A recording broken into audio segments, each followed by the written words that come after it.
They say that everyone loves a comeback story. The '04 Red Sox, Robert Downey Jr., Kim Kardashian. Well, in the video she gets cum on her back, I think.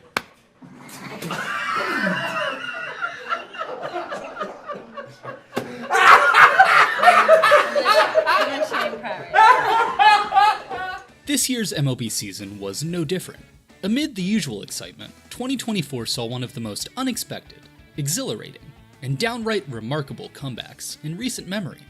This is a story about grit, chaos, and the Detroit Tigers. About how they defied the odds, ran the table, and shocked the baseball world. Let's get into it. The past few years have not been kind to the Tigers. The 2024 season marked the 40-year anniversary of their last World Series win, when they beat the San Diego Padres 4-1 in '84. And it had been a full 10 years since 2014, the last time Detroit saw the postseason, tying them for the longest active playoff drought in Major League Baseball. If there was any team overdue for success, it was the Detroit Tigers. And to their credit, it's not like they hadn't been trying. The prior season had begun with high hopes, a burgeoning young core, and a lineup featuring Javier Baez, who they'd signed to a massive 6-year, $144 million contract. By season's end, however, they were 6 games under 500, sat 9 games back in the division, with Baez posting an OPS plus of just 63, the second worst in baseball. Oh, and they also lost veteran and future Hall of Famer Miguel Cabrera to retirement, severing the last remaining connection to the World Series team of the early 2010s. Suffice it to say, things in Detroit could have been better. The offseason, meanwhile, did little to inspire hope for the future. While other teams were acquiring players like Shohei Ohtani and Juan Soto, Tigers fans were forced to settle for the likes of Mark Canha, Kenta Maeda, and Gio Urshela. Still, there were signs of light at the end of the tunnel. They had plenty of young talent, like first baseman Spencer Torkelson, who had one of the most powerful, if inconsistent, bats in the league. Outfielder Riley Green was the Tigers' breakout star in '23, and hoped to continue that success for an entire year. Kerry Carpenter, meanwhile, was looking to build on an impressive sophomore campaign, which had seen him blossom into the team's full-time right fielder. Add in prospects like Parker Meadows and Colt Keith, and the potential was there for Detroit's first winning season since 2016. If that was going to happen, though, it was going to take more than just bats to get him there. And on the pitching side of things, there was no shortage of question marks. In addition to Maeda, the Tigers had signed Jack Flaherty to a 1-year deal. Flaherty, for his part, was hoping for a comeback season of his own. Despite competing for a Cy Young Award as recently as 2019, the last few seasons had seen the righty struggle with injuries and poor performance on the mound. And then there was Tarik Skubal, who had dominated late in the 2023 season, earning AL Pitcher of the Month honors for September. If Skubal could put up similar numbers across a full season, he would easily be one of the best arms in the league, not to mention the ace of the Tigers staff. As for the rest of the rotation, however, not a single pitcher on the staff had gone more than 105 innings in '23, leaving a lot still up in the air for Detroit. They opened the season in Chicago against the White Sox. Tarik Skubal tossed 6 scoreless innings, striking out 6 and allowing just 3 men to reach base, as the Tigers took home a 1-0 opening day victory. They went on to sweep the series, then win their next 2 games, a pair of extra-inning nail-biters versus the Mets. This 5-game winning streak would be the Tigers' longest to start a season since 2015. By the end of April, there was an unmistakable air of optimism in Detroit. Sure, they were still 2.5 games out of first place, but they had Skubal dealing, closer Jason Foley pumping 101, Mark Canha and Riley Green mashing the ball, and rookie Wencel Perez providing some much-needed pop out of the 3-hole. The good vibes continued into May. Spencer Torkelson hit his first home run of the year, a career-best 446-foot bomb versus the Marlins. A few days later, the Tigers mounted a thrilling come-from-behind win against the defending NL champion Diamondbacks, highlighted by a pair of triples from the rookie Perez. On the mound, Skubal continued to dominate, lowering his earned run average to 201. Starter Reese Olson somehow had him beat, with an ERA of just 1.92 across his first 10 starts. Jack Flaherty, meanwhile, was seeing a return to form, including a 2-hit, 14-strikeout masterclass against the Cardinals, his former team. For all these positive storylines, however, there were some cracks beginning to form. Despite a rotation that was posting some of the best numbers in the league, Detroit's offense was consistently below average, failing to provide run support in key moments. The result was an 11-16 record for the month of May. dropping the Tigers below 500 and putting them 10 games back in the American League Central. And it would only get worse from there. If the Tigers had sprung a leak in May, in June, they became the Titanic. From June 1st through the 4th of July, they went 11-18, dragging them down to a season worst 9 games below 500 and 16 games back in the division. Speaking of July 4th, this was the day they allowed their most runs of the season, as part of a 12-3 blowout courtesy of the Minnesota Twins. The starter that day was Kenta Maeda, who allowed 9 of those 12 runs over just 3 2/3 innings pitched. Maeda would last only 2 2/3 his next start, resulting in him being moved to the bullpen for the rest of the season. He'd finished 2024 with an ERA of 6.09, the highest of his MLB career. There were a few bright spots, like when Tarek Skubal and Riley Green were selected for the AL All-Star team, a first for the both of them. On the whole, however, things were not looking good for the Detroit Tigers. By the time the trade deadline came around, they were sitting on a record of 52-57, 4th place in the AL Central. Javier Baez, Parker Meadows, Reese Olson, and Riley Green had all spent time on the injured list, while Kerry Carpenter and pitcher Casey Mize had been transferred to the 60-day IL. With these factors in mind, general manager Jeff Greenberg made the decision to sell, trading away several top names to contending teams. Catcher Carson Kelly was sent to the Rangers in exchange for 2 minor leaguers. Lefty Andrew Chafin was also dealt to Texas, while Mark Cano was flipped to the San Francisco Giants for a pitching prospect. And on July 30th, they traded Jack Flaherty, who was in the midst of arguably the best season of his career, to the Los Angeles Dodgers. With these moves, the Tigers were all but officially giving up on the 2024 season and turning their hopes towards the future. By August 10th, Detroit was 8 games below 500, 11 games out of a playoff spot, while Fangraphs put their chances of making the postseason at just 0.2%. Those are odds of 500 to 1. The season was over. Or was it? See, just as Tigers fans were getting ready to pack it in and wait till next year, something strange happened.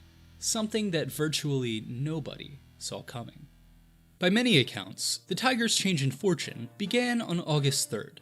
See, this was the date the team had chosen to honor Jim Leyland, retiring his number 10 prior to that day's game. Leyland is a Detroit legend. He was a catcher in the club's minor league system, then later served as the Tigers manager for 8 years, winning 3 division titles, 2 pennants, and the 2006 Manager of the Year award. In attendance for the ceremony were former closer Todd Jones, former third baseman Brandon Inge, and Miguel Cabrera in his first appearance at Comerica Park since his retirement. Following the ceremony, Leyland made his way over to the Tigers' dugout, where he gave them a few words of advice. Now, maybe it's just a coincidence, but just a few hours after this moment, Detroit mounted a stunning 6-5 comeback against the Royals, ending with a 2-out, 11th inning walk-off single from Wencel Perez. Of course, this game alone wasn't enough to turn the Tigers' season around, but looking back, it's hard not to see Jim Leyland Day as the start of something special. As for their current manager, AJ Hinch knew that his club had more left in the tank. All they needed to do was realize it. With 6 weeks left to go, Hinch called a team meeting, something he rarely does during the regular season. Rather than a tirade or a lecture, though, he had just one question for his players. What kind of team do you want to be? Over the next month and a half, he got his answer. On August 13th, Kerry Carpenter returned from the IL, mashing 2 homers in a 15-1 rout of the Mariners. The next day, 25-year-old Akil Baddoo hit a walk-off double.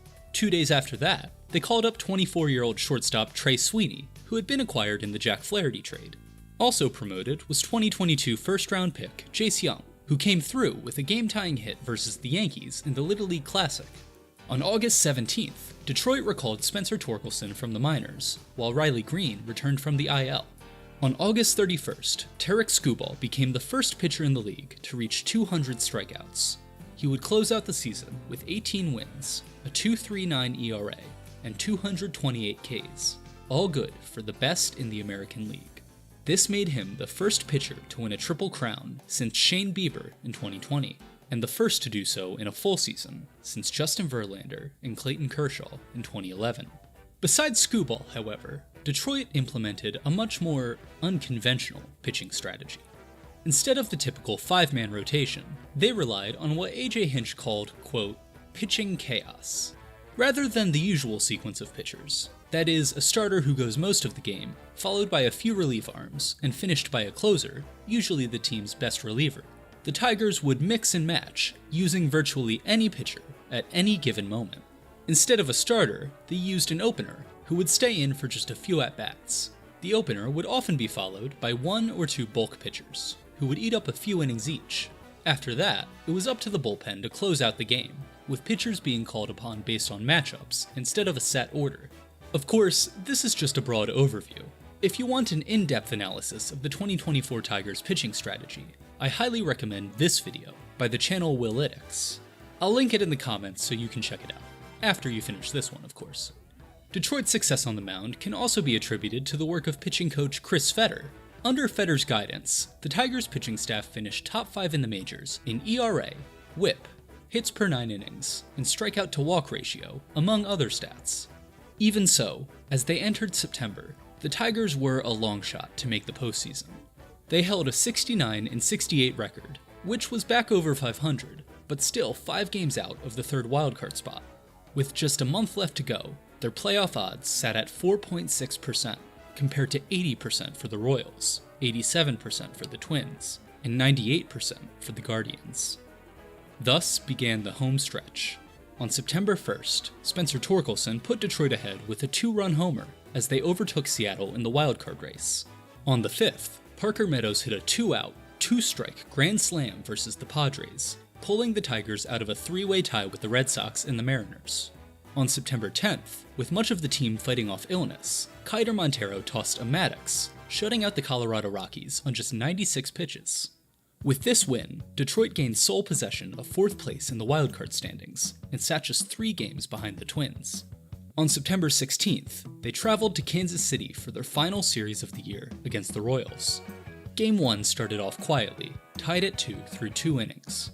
Things turned south in the 3rd though, when Bobby Witt Jr. mashed a grand slam off of starter Reese Olson. Of course, it would take more than that to send this Tigers team packing. Down 5-1 in the 5th, Matt Vierling, who happened to be celebrating his 28th birthday, hit a single to bring in Parker Meadows. 2 batters later, Colt Keith smoked one to deep right field, bringing them to within 1. Bobby Witt Jr. answered with an RBI single. Then, in the 6th inning, Wencel Perez sliced a double down the left field line, scoring 2, tying the game, and bringing Vierling up again. Following a wild pitch from Kansas City reliever John Schreiber, Vierling lined a single to right, scoring Perez and putting the Tigers ahead for good. Detroit would go on to sweep the Royals, and by September 19th, they were tied with the Twins for a wildcard spot. In the span of less than 3 weeks, the Tigers' postseason odds had risen from 7 to 42%. They proceeded to take 2 out of 3 against the Orioles, in large part thanks to a pair of highlight reel catches by Trey Sweeney and Parker Meadows. They won their 82nd game of the year on September 22nd, securing their first winning record in 8 seasons. On September 24th, Tarek Skubal made his final start of the regular season, putting the finishing touches on a campaign that is almost certain to win him the American League Cy Young. The next day, the Tigers called up Jackson Jobe, the top pitching prospect in baseball, according to MLB.com. Jobe made his debut that evening, locking down the Tampa Bay Rays to close out a 7-1 victory. With 4 games left in the season, Detroit's magic number sat at 3. Their playoff odds were 91.5%. On September 27th, 2024, the Detroit Tigers beat the White Sox 4-1, and in the process, completed one of the most improbable comebacks in MLB history. Less than 2 months before, they had been dead in the water. Now, they were preparing to face off against the Houston Astros in the American League Wildcard Series. From August 11th onward, the Detroit Tigers had gone 31-13, winning 9 of their final 10 series. And they did it all with a lineup featuring 7 hitters under the age of 26. In other words, the Tigers got, and stayed, hot. Now, as you probably already know, this story does not end with a World Series ring for Detroit. Unfortunately, as with every Cinderella story, the clock had to strike midnight at some point. But while their comeback may have ended in disappointment, baseball in Detroit is in a better place than it's been in a long, long time. And if the 2024 season has proven anything, it's that nothing in baseball is certain. For now, though, the Tigers' future is bright.